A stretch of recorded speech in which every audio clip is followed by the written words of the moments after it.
Chères Bourpériennes et Bourpériens, comme vous le savez, l'année 2020 aura été une année particulière pour nos concitoyens. Et la traditionnelle cérémonie des vœux se retrouve chamboulée.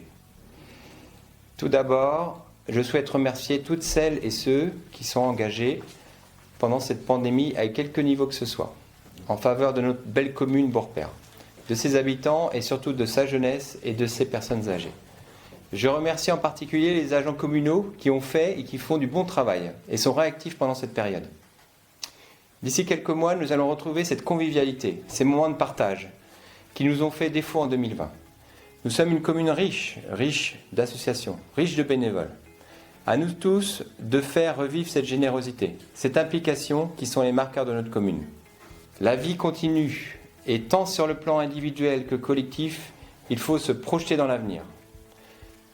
En 2021, il faut tout d'abord soutenir l'existant, nos commerces, nos artisans, nos associations, et puis aussi aller l'avant pour faire de notre commune une commune à bien vivre.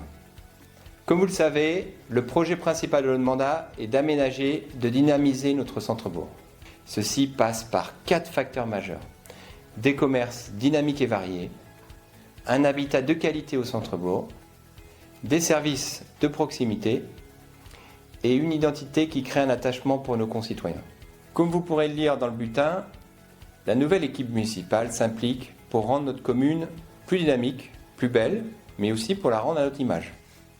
Au nom de toute l'équipe municipale et des élus, je vous présente mes meilleurs vœux pour cette nouvelle année 2021. Qu'elle vous apporte santé, bonheur et toujours plus de projets.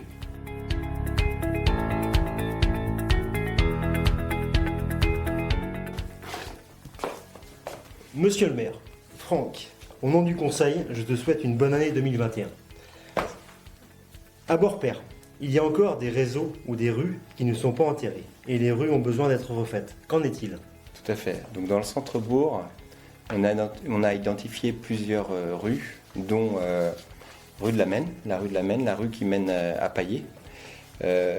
Donc en 2021, on va lancer les premières études pour une réalisation en 2022. De nouveaux lotissements sont-ils prévus sur la commune de Bourpère ? Alors ce qu'il faut savoir, c'est qu'aujourd'hui, on a le lotissement communal La Clé des Champs. On est rendu à la 3e tranche, il reste 11 lots. Et on a aussi un lotissement privé en construction à la Pré, avec 36 lots. Donc on est plutôt... on a des parcelles disponibles.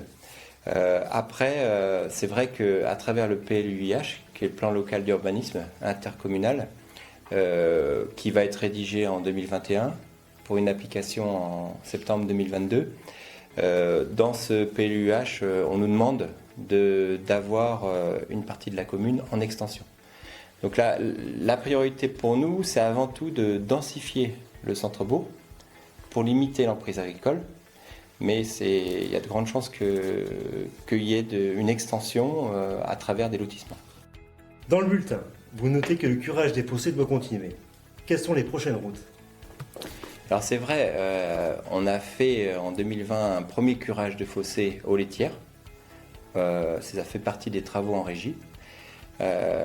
Pour les années prochaines, on souhaite faire en sorte de faire le plus de curage de fossés possible sur toute la commune. Donc dès 2021, on souhaite se focaliser sur les fossés autour de la seigneurie et les chambres-tiers. La piste cyclable va-t-elle aller jusqu'aux herbiers ? La semaine dernière, on a d'ailleurs eu une réunion à la communauté de communes avec les agriculteurs sur ce sujet. L'idée, c'est qu'il y ait une extension de pistes cyclables entre la zone éco à rejoindre le rond-point de Hyper-U. Donc, la commune a acheté tout l'îlot en face de l'église. C'est pour le raser. Qu'est-ce que vous voulez vraiment en faire sur le fond ?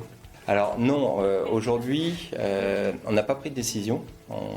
Je pense qu'on va d'abord impliquer nos concitoyens. Il y a plusieurs scénarios qui se profilent. En effet, on pourrait éventuellement le raser. Mais en faisant venir un architecte, on s'aperçoit que cet îlot a une valeur patrimoniale. Donc c'est possible qu'on se retrouve avec un deuxième scénario, conserver une partie de cet îlot, ou tout conserver et l'aménager. Voilà. Alors, le nouvel aménagement du parking au pôle scolaire est une réussite, mais il est prévu de faire quelque chose pour le foyer ou pas?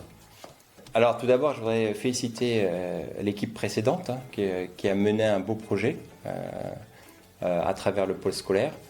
C'est vrai que le foyer rural, ça reste un investissement lourd.